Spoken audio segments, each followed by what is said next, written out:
Halo, Assalamualaikum warahmatullahi wabarakatuh.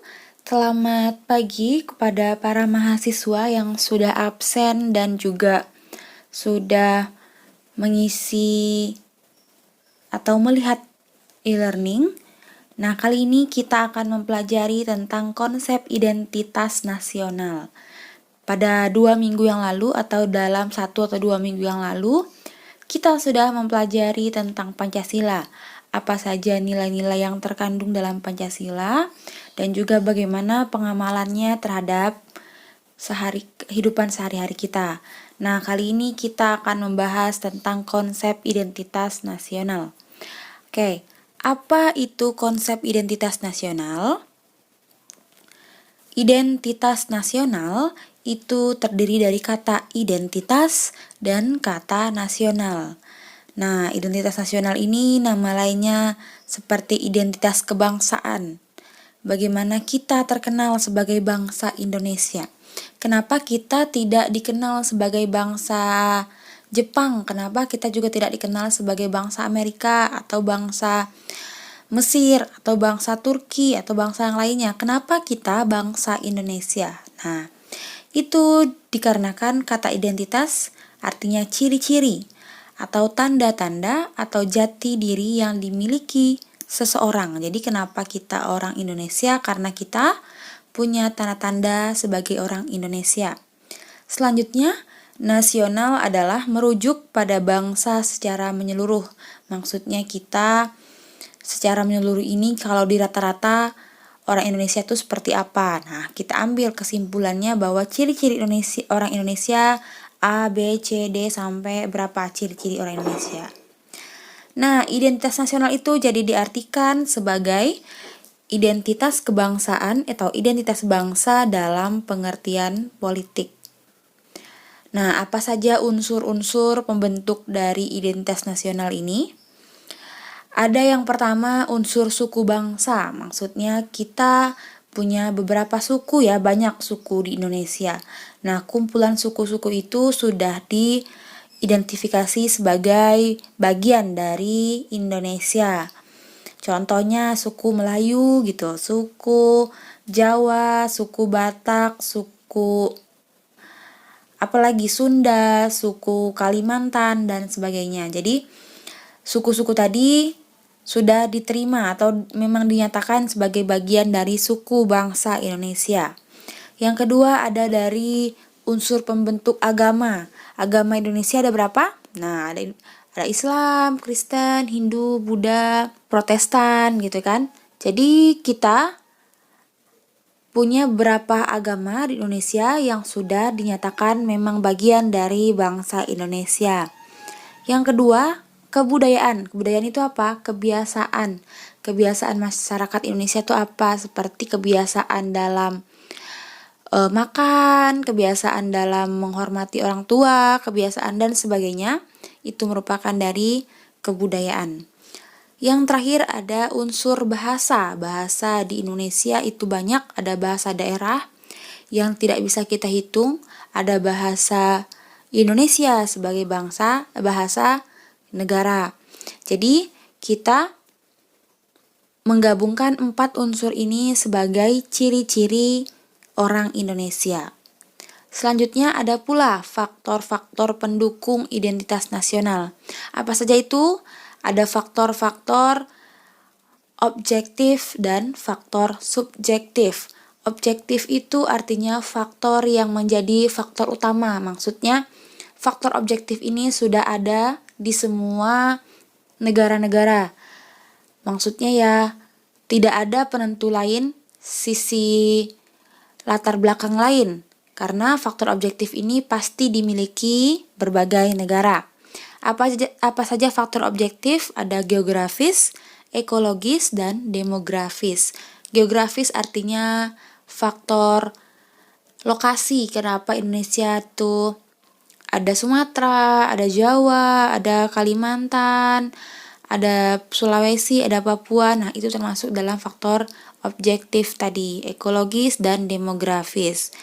Faktor subjektif adalah faktor-faktor yang ditimbulkan dari faktor tambahan. seperti historis atau sejarahnya. Kenapa nih Indonesia disebut Indonesia gitu? Pasti ada sejarahnya kan, apa sumber kata Indonesia. Lalu sejarah kemerdekaan ya kan. Nah, jadi semua negara pasti punya sejarah atau historis masing-masing. Indonesia historisnya merdeka pada tahun 1945. Lalu negara lain merdeka pada tahun yang lain. Nah, itulah dari faktor historis atau subjektif. Yang kedua, faktor sosial. Nah, bagaimana hubungan kita dengan manusia lain, faktor politik, bagaimana perpolitikan Indonesia, dan faktor kebudayaan. Faktor-faktor inilah yang menjadi faktor tambahan atau faktor subjektif. Nah, menurut Robert De Ventos, dalam bukunya yang berjudul The Power of Identity, terdapat 4 faktor yang memengaruhi kemunculan sebuah identitas nasional dari suatu bangsa. Yang pertama ada faktor primer atau faktor yang utama ya. Faktor pokok, ada etnis, ada teritorial atau wilayah, ada bahasa, ada agama, dan ada wilayah. Lalu faktor pendorong, adanya komunikasi, adanya teknologi. Faktor penarik, adanya pendidikan yang baik dan faktor birokrasi. Dan faktor reaktif yang mempengaruhi ada persamaan nasib, semangat perjuangan, dan pengorbanan. Bagaimana identitas nasional ini mencakup banyak unsur-unsur.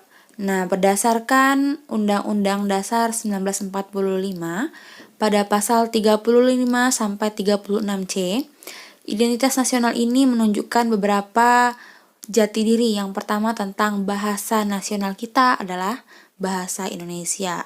Kenapa bahasa Indonesia dipilih? Kita akan mempelajarinya bahwa sejarah bahasa Indonesia itu didapat dari kumpulan bahasa Melayu ditambah dengan bahasa daerah, lalu ditambah lagi dengan bahasa asing. Kedua, tentang bendera negara kita yaitu Sang Merah Putih. Yang ketiga, lagu kebangsaan kita adalah Indonesia Raya. Kenapa Indonesia Raya? Kenapa tidak pilih lagu Padamu Negeri gitu kan? Pasti ada sejarah-sejarahnya. Yang keempat, lambang negara kita adalah Pancasila. Yang kelima, semboyan negara kita adalah Bhinneka Tunggal Ika. Yang keenam, dasar falsafah negara kita yaitu Pancasila. Yang ketujuh, hukum dasar negara atau konstitusi kita yaitu Undang-Undang Dasar 1945. Kedelapan, bentuk kita adalah Negara Kesatuan Republik Indonesia yang berkedaulatan rakyat. Kenapa kita tidak berbentuk kerajaan? Nah, itu bisa kita pelajari selanjutnya.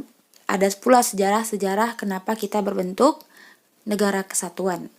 Yang kesembilan, konsepsi wawasan Nusantara. Itu kenapa kita punya konsep-konsep atau punya ide-ide sebagai orang yang berbangsa Indonesia. Yang 10, kebudayaan daerah kita juga telah diterima sebagai kebudayaan nasional. Ada kebudayaan suku Melayu, ya kan, suku Jawa, suku Batak, Sunda, dan sebagainya. Nah, tadi adalah bentuk bahwa Indonesia itu sangat kaya. Kenapa kaya? Karena kita dibentuk dari bahasa yang beraneka macam ya kan. Ada bahasa suku Jawa tadi, suku Sumatera, suku Melayu, suku Batak, suku Sunda, dan digabung suku lainnya. Lalu kita juga punya banyak bahasa, juga punya banyak kebudayaan, dan juga punya banyak agama. Jadi, bagaimana cara membuat kita tetap kaya dengan kebangsaan tadi? Nah, pertama kita harus menempuh pendidikan yang baik tentang apa itu pendidikan kewarganegaraan. Tujuannya apa? Supaya kita tahu dan kita sadar bahwa kita ini harus bersatu, harus bersama-sama agar Indonesia semakin baik, supaya tidak ada orang luar yang ingin menghancurkan kita. Yang kedua, harus melestarikan budaya tentu. Budaya Indonesia itu banyak, ada budaya berbagai suku ya, jadi harus dilestarikan seperti budaya pakaian adatnya, apalagi bahasanya, lalu adat-adat meninggal, adat pernikahan, adat apa lagi ya, adat syukuran anak, ya itu kan termasuk dalam pelestarian budaya. Lalu pengembangan nasionalisme. Nah, bagaimana pengembangan nasionalisme ini? Bahwa berbagai jenis atau berbagai bentuk dari budaya kita itu harus selalu akur, harus selalu kompak sebagai bangsa Indonesia, tidak boleh berpecah belah. Yang terakhir, kita harus membela negara. Bagaimana bentuk bela negara itu banyak. Sebagai mahasiswa, pasti bela negaranya berbeda dengan bela negara polisi, ya kan? Sebagai mahasiswa, pasti bela negaranya berbeda dengan tentara, dokter, guru. Nah, jadi kita harus menempatkan diri dalam posisi kita untuk membela negara. Yang penting tujuannya baik, caranya boleh bermacam-macam. Nah, Pancasila sebagai identitas bangsa Indonesia. Di sini ada lambang negara. Pancasila sebagai kepribadian bangsa. Pancasila juga sebagai aktualisasi dari kehidupan berbangsa dan bernegara. Pancasila sebagai bentuk fisik dan psikis bangsa kita. Pancasila sebagai identitas kultural atau budaya. Pancasila sebagai dasar membangun identitas nasional. Pancasila sebagai ciri khas negara Indonesia. Kemarin kita sudah belajar bahasa Pancasila ya. Mungkin kita selama ini masih belum paham apa sih ya manfaat Pancasila untuk kehidupan. Nah, inilah tadi bagaimana manfaat Pancasila, yaitu untuk membangun atau membentuk rasa nasionalisme dan menjaga budaya atau kebudayaan kita. Nah, sekian tentang pembelajaran identitas nasional ini. Kesimpulannya adalah berbagai bentuk keanekaragaman di Indonesia seperti budaya, agama, bahasa, kebiasaan, dan lain sebagainya itu harus tetap menjunjung tinggi nasionalisme dan kekompakan. Jadi, kalau kita kaya, kemudian kita kompak, kita akan terus kuat. Nah, negara-negara lain sulit untuk menghancurkan kita. Mengapa Indonesia bisa merdeka? Karena seluruh bangsa Indonesia, seluruh rakyat Indonesia sudah sepakat bahwa kita adalah negara, sebuah negara baru. Jadi kita harus melawan penjajah. Nah itu kenapa juga ada pepatah atau ada istilah bersatu kita teguh, bercerai kita runtuh, ya karena kalau bersatu kita akan tolong menolong.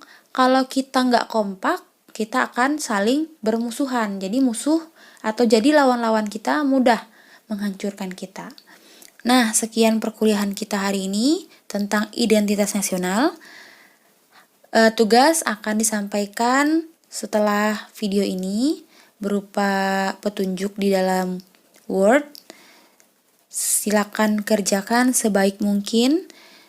Jawabannya tidak akan sama tiap orang karena saya tidak suka ada jawaban yang sama. Saya setuju dengan diskusi dan bertukar pikiran, tapi saya tidak suka jika hasilnya mencontek. Oke, saya akhiri. Assalamualaikum warahmatullahi wabarakatuh.